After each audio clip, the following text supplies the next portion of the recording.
Foi. Agora, meus amigos, eu quero ver com os senhores, encaminhando aí para o final, não é o propriamente final, encaminhando para o final dessa primeira parte dos pronunciamentos vinculatórios, eu quero tratar com os senhores sobre a constitucionalidade desse regime, desse modelo. Saber, portanto, se pode ser tido como constitucional a previsão do CPC que denota uma ideia de vinculação dos pronunciamentos. Se nós estamos aqui analisando se pode ser tido como constitucional ou não, é porque naturalmente há quem diga que é inconstitucional, né? E aí podemos citar os professores Nelson, Neri, Júnior, o professor Lênio Streck, estou escrevendo aí para vocês, o professor Georges Abu. Esses são alguns dos principais expoentes da alegação da inconstitucionalidade desse modelo de vinculação. Segundo eles, não é que a vinculação ela é de toda, já de início, inconstitucional ou inadequada. Não é. Para eles, não poderia uma lei ordinária, como é o CPC, o CPC é um código, mas ele é uma lei ordinária. Os códigos são leis, né? É a Lei 13.105 de 2015, o CPC é uma lei ordinária. E, segundo eles, isso não poderia, a vinculação não poderia ser tratada em texto infraconstitucional. Dito de uma outra forma, a vinculação somente seria constitucional, ou somente será constitucional, se contar com uma previsão nesse sentido na Constituição. E nós temos uma mosca, uma graciosa mosca passando aqui pela frente. Mosquito, sei lá. Deve ser aquele bichinho de luz. O dia que está quente aqui deve ser isso. Bom, então seria inconstitucional, porque não poderia uma lei infraconstitucional tratar a esse respeito sem uma autorização na Constituição. E eles utilizam como exemplo a vinculação no controle de constitucionalidade, né? Artigo 102, parágrafo 2º, e o artigo 103A da Constituição Federal, que trata sobre a súmula vinculante. Então eles dizem assim, tá vendo? O Constituinte,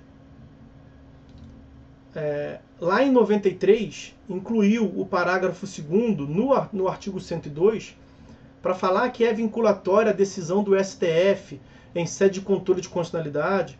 Essa redação depois foi alterada pela Emenda Constitucional 45 de 2004, mas manteve a vinculação, mas alterou a Constituição. Então lá acertou o Constituinte revisor.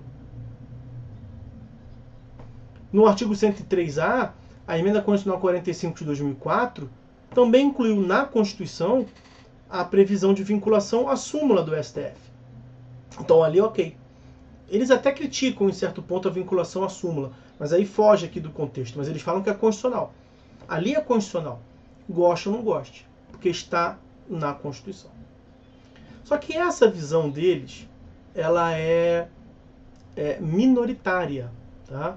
Prevalece o entendimento por todos aí. Professor Fred Didier, professor Alexandre Câmara, a Luísa Gonçalves de Castro Mendes, que foi o meu orientador no mestrado e no doutorado, é o meu entendimento. É com uma imensa... Qualquer um que você pensar, Marinoni, Wambier, é a posição da doutrina majoritária, a ideia de que esse sistema ele é sim constitucional. Qual seria a grande falha, portanto, na percepção desses autores, que sustentam a necessidade de uma previsão em texto constitucional? O que se advoga pelos adeptos do modelo de vinculação, quem sustenta, portanto, a constitucionalidade, é que o artigo 102, parágrafo 2º, e o 103A da Constituição Federal, vou tentar pegar aqui a redação desses dispositivos, porque aqui é importante ser bem preciso. Ó, Artigo 102, parágrafo 2º, Constituição Federal. Tá aí.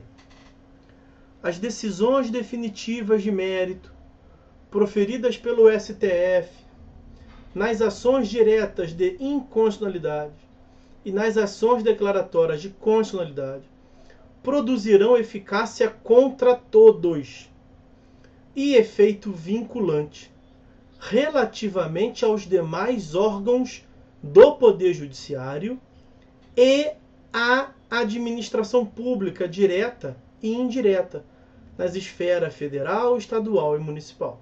Então a decisão do Poder Judiciário vinculam todos os demais órgãos do Poder Judiciário e também o Poder Executivo, a administração pública, em todas as esferas, administração pública direta e indireta, em todas as esferas, na esfera federal, estadual e municipal. Aí olha o que o 103A prevê, algo muito parecido.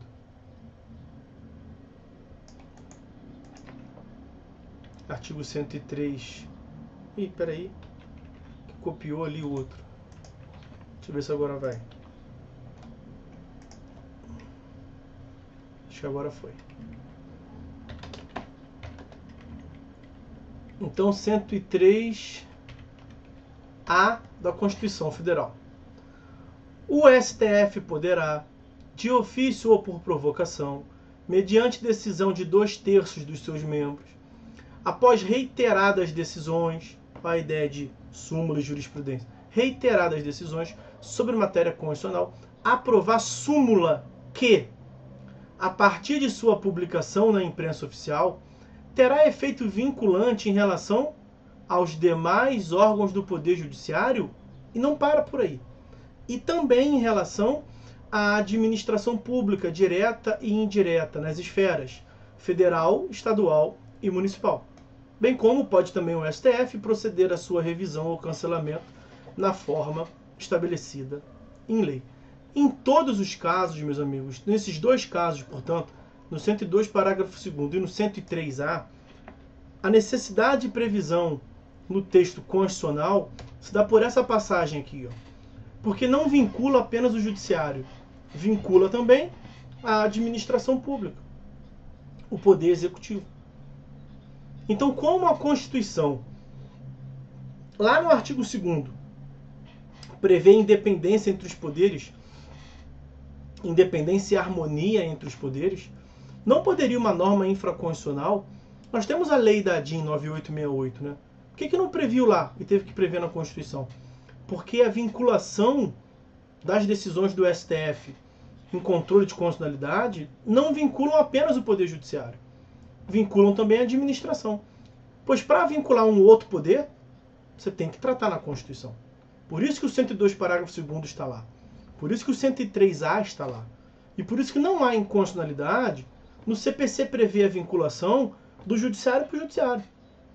Porque eu já mencionei para vocês que a estrutura do Poder Judiciário ela é mesmo hierárquica e piramidal. Porque os órgãos que estão acima, eles exercem uma influência vertical nos órgãos que estão abaixo. Eles estão acima, eles têm o poder de definir a interpretação do direito. Veja, não se cogita da inconstitucionalidade, por exemplo, dos recursos. E por recurso é tratado por uma lei infraconstitucional, por leis infraconstitucional, de modo geral. A Constituição faz poucas referências ao recurso. Lá no artigo 102, inciso 3º, no artigo 102, inciso 2º e 3º, no 103, no 105, 102 e 105, incisos 2º e 3º, trata lá da previsão da função revisional, da função recursal pelo STF, pelo STJ, mas nada é dito contra os tribunais de modo geral. Aliás, até diz, no 109 fala do TRF, mas não se cogita de inconstitucionalidade do poder de um tribunal reformar a decisão do juiz de primeiro grau. Por que não se cogita, mesmo estando isso em lei infraconstitucional? Porque não há necessidade da Constituição prever algo que é vinculado ao próprio poder. Então, uma lei que disciplina a atuação do judiciário, ela não é inconstitucional ao prever a vinculação em relação ao judiciário. Aí você não está extrapolando a independência entre os poderes. Tá? Esse é o principal argumento pelo qual você rechaça a pecha de inconstitucionalidade, a acusação de inconstitucionalidade. A necessidade de previsão no texto constitucional, ela deriva de uma vinculação, da eficácia vinculatória em relação a outro poder. E como a Constituição prevê no artigo 2º a independência entre os poderes, qualquer norma infraconstitucional que fosse contrária a essa ideia seria realmente inconstitucional. Aí sim. Mas como a própria Constituição pode excepcionar ela mesma, né, aquele princípio da leitura integral da Constituição, leitura sistemática de toda a Constituição, não tem problema nenhum. No artigo 2º ela falar que são autônomos e independentes, e no 54, salvo engano, falar que o Legislativo controla as contas do demais, e no 102, parágrafo 2º, e no 103 a dizer que o Judiciário vincula também a administração em certos pontos. Então só a Constituição pode excepcionar a ela mesma. Tá? Então essa é a principal razão pela qual se afirma a constitucionalidade desse modelo de vinculação.